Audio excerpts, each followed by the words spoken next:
بھی نہیں رہو گے۔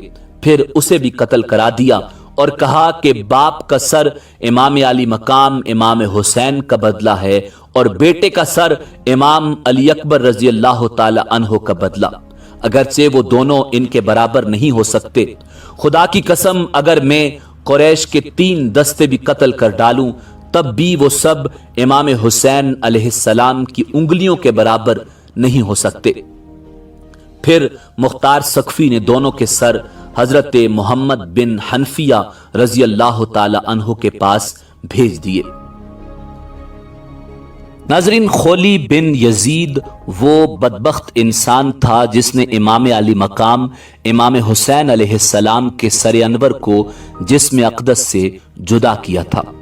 مختار ثقفی نے اپنے کوتوال ابو عمرہ کو چند سپاہیوں کے ساتھ اس کی گرفتاری کے لیے بھیجا۔ ان لوگوں نے آ کر خولی کے گھر کو گھیر لیا۔ جب اس بدبخت کو معلوم ہوا تو وہ ایک کوٹھلی میں چھپ گیا اور بیوی سے کہہ دیا کہ تم لا علمی ظاہر کر دینا۔ کوتوال نے اس کے گھر کی تلاشی کا حکم دیا۔ اس کی بیوی باہر نکل آئی۔ اس سے پوچھا گیا کہ تمہارا شوہر کہاں ہے؟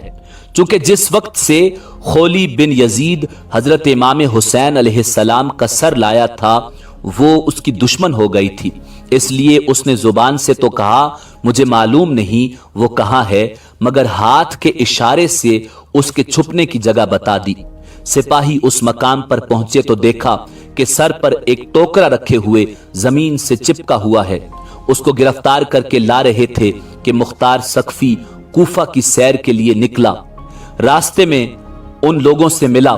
اس کے حکم سے خولی بن یزید کے گھر والوں کو بلا کر ان کے سامنے شاہراہ عام پر اس کو قتل کیا گیا، پھر اسے جلایا گیا اور جب تک اس کی لاش جل کر راکھ نہیں ہو گئی مختار کھڑا رہا۔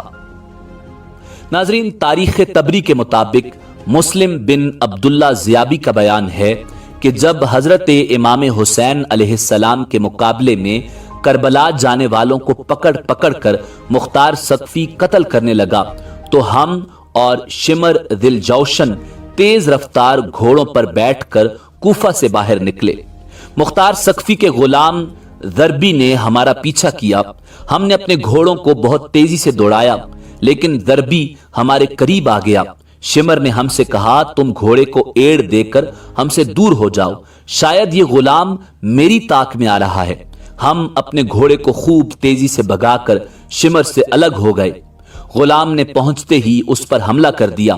پہلے تو شمر اس کے وار سے بچنے کے لیے گھوڑے کو کاوا دیتا رہا اور جب ضربی نے اپنے ساتھیوں سے دور ہو کر حملہ کرنا چاہا تو شمر نے ایک ہی وار میں اس کی کمر توڑ دی۔ جب مختار ثقفی کے سامنے ضربی لایا گیا اور اس کو واقعہ معلوم ہوا تو اس نے کہا اگر یہ مجھ سے مشورہ کرتا تو میں کبھی اسے شمر پر حملہ کرنے کا حکم نہ دیتا۔ ضربی کو قتل کرنے کے بعد شمر کلتانیہ گاؤں میں پہنچا جو دریا کے کنارے واقع تھا۔ اس نے گاؤں کے ایک کسان کو بلا کر مارا پیٹا اور اسے مجبور کیا کہ میرا یہ خط مصعب بن زبیر کے پاس پہنچاؤ۔ اس خط پر یہ پتہ لکھا تھا۔ شمر ذل جوشن کی طرف سے امیر مصعب بن زبیر کے نام کسان اس کے خط کو لے کر روانہ ہوا۔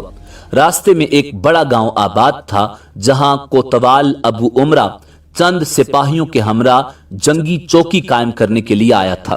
یہ کسان اس گاؤں کے ایک کسان سے مل کر شمر نے جو اس کے ساتھ زیادتی کی تھی اس کو بیان کر رہا تھا کہ ایک سپاہی ان کے پاس سے گزرا۔ اس نے شمر کے خط اور اس کے پتہ کو دیکھا، پوچھا کہ شمر کہاں ہے۔ اس نے بتا دیا۔ معلوم ہوا کہ 15 کلومیٹر کے فاصلے پر ہے۔ ابو عمرہ فوراً اپنے سپاہیوں کو لیے ہوئے شمر کی طرف چل پڑا۔ مسلم بن عبداللہ کا بیان ہے کہ رات میں شمر کے ہمراہ تھا۔ میں نے اس سے کہا بہتر ہے کہ ہم لوگ اس جگہ سے روانہ ہو جائیں، اس لیے کہ ہمیں یہاں ڈر معلوم ہوتا ہے۔ اس نے کہا میں 3 دن سے پہلے یہاں سے نہیں جاؤں گا اور تمہیں خوف غالباً مختار کذاب کے سپاہیوں کا ہے، تم اس سے مرعوب ہو گئے۔ ہم جہاں ٹھہرے تھے وہاں ریچھ بہت زیادہ تھے۔ ابھی زیادہ رات نہیں گزری تھی اور مجھے برابر نیند نہیں آئی تھی کہ گھوڑوں کی ٹاپوں کی آواز آئی۔ میں نے اپنے دل میں کہا شاید ریچھ ہوں گے، मगर जब आवाज तेज हो गई तो मैं उठकर बैठ गया, अपनी आंखों को मलने लगा और कहा, ये रीछों की आवाज हरगिज नहीं हो सकती।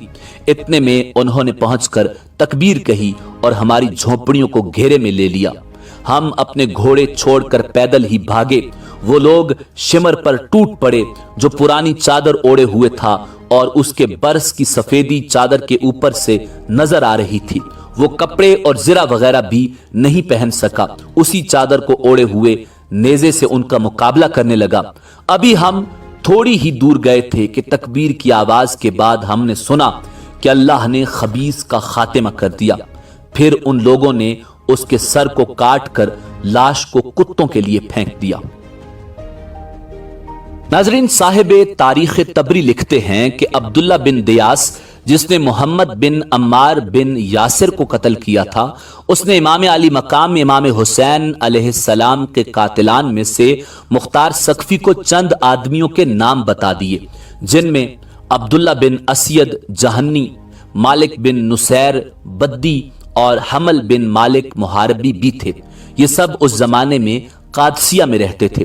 मुख्तार सकफी ने अपने सरदारों में से एक सरदार मालिक बिन उमरा नहदी को उनकी गिरफ्तारी के लिए चंद सिपाहियों के साथ भेजा। उसने जाकर उन सबको गिरफ्तार कर लिया और इशा के वक्त लेकर मुख्तार के पास पहुंचा। मुख्तार ने उन लोगों से कहा, ए अल्लाह और रसूल और आले रसूल के दुश्मनों, हुसैन इब्न अली कहां है? मुझे हुसैन इब्न अली की जियारत कराओ जालिमों। तुमने उस मुकद्दस जात को कत्ल किया जिन पर नमाज में तुम्हें दुरूद भेजने का हुक्म दिया गया है। उन्होंने कहा, अल्लाह आप पर रहम करे, हमें उनके मुकाबले में जबरदस्ती भेजा गया था, हम जाने के लिए राजी नहीं थे, आप हम पर एहसान करें और छोड़ दें। मुख्तार सकफी ने कहा, तुमने नवासे रसूल सल्लल्लाहु अलैहि वसल्लम पर एहसान नहीं किया, उन पर तुम्हें रहम नहीं आया। तुमने उन्हें और उनके बच्चों को प्यासा रखा, पानी नहीं पीने दिया और आज हमसे एहसान तलब करते हो। फिर बद्दी से कहा, तुमने हजरत इमाम हुसैन अलैहिस्सलाम की टोपी उतारी थी? अब्दुल्ला बिन कामिल ने कहा, जी हां, यही वो शख्स है जिसने उनकी टोपी उतारी थी। मुख्तार सकफी ने हुक्म दिया, दोनों हाथ पांव काट कर इसको छोड़ दिया जाए ताकि इसी तरह तड़प तड़प कर ये मर जाए। चुनाचे उसके हुक्म पर अमल किया गया। बद्दी के हाथों और पैरों से खून का धारा बहता रहा यहां तक कि वो मर गया। उसके बाद जहन्नी और मुहारबी को कत्ल कर दिया गया। नाजरीन, हकीम एक ऐसा शख्स था जिसका नाम हकीम बिन तुफैल ताई था, जिसने करबला में हजरत अब्बास अलमदार के लिबास व असलहा पर कब्जा किया था और इमाम हुसैन अलैहिस्सलाम को माज़अल्लाह तीर मारा था। मुख्तार सकफी ने अब्दुल्ला इब्ने कामिल को उसकी गिरफ्तारी के लिए चंद सिपाहियों के साथ भेजा। वो जब मुख्तार सकफी की तरफ पकड़ कर ला रहे थे, हकीम के घर वाले अदी बिन हातिम, जो हातिम ताई का बेटा था, उसके पास गए और कहने लगे कि तुम मुख्तार सकफी से सिफारिश करो कि हमारे भाई को छोड़ दे। मुख्तार सकफी के पास अदी पहुंचा और सिफारिश करने लगा। वो अदी के साथ इज्जत से पेश आया और उसे पास बिठाया। अदी ने अपने आने की गर्ज बयान की। मुख्तार ने कहा, ए अबू जरीफ, क्या आप कातिलाने हुसैन के लिए भी सिफारिश करते हैं? उन्होंने कहा, हकीम पर झूठा इल्जाम है। मुख्तार ने कहा, अच्छा तो हम उसे छोड़ देंगे। सिपाहियों को रास्ते में मालूम हुआ कि अदी मुख्तार सकफी के पास हकीम की सिफारिश के लिए गया है।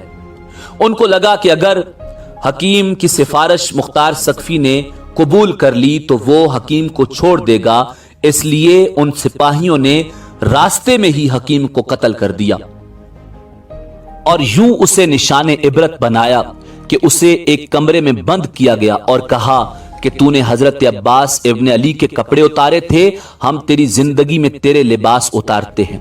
चुनाचे उन लोगों ने उसे बिल्कुल नंगा कर दिया। फिर कहा, तूने हुसैन इब्ने अली को तीर मारा था, हम भी तुझे तीरों का निशाना बनाते हैं। ये कहकर उन्होंने तीरों से मार मार कर उसको हलाक कर दिया। नाजरीन, एक शख्स जिसका नाम जैद बिन रकात था, उस बदबख्त ने हजरत अब्दुल्ला बिन मुस्लिम बिन अकील को तीर मारा था जो उनकी पेशानी में लगा था। उन्होंने पेशानी को बचाने के लिए उस पर अपना हाथ रख लिया, मगर तीर ऐसा लगा कि हाथ भी पेशानी के साथ पैवस्त हो गया और जब कोशिश के बावजूद उनका हाथ पेशानी से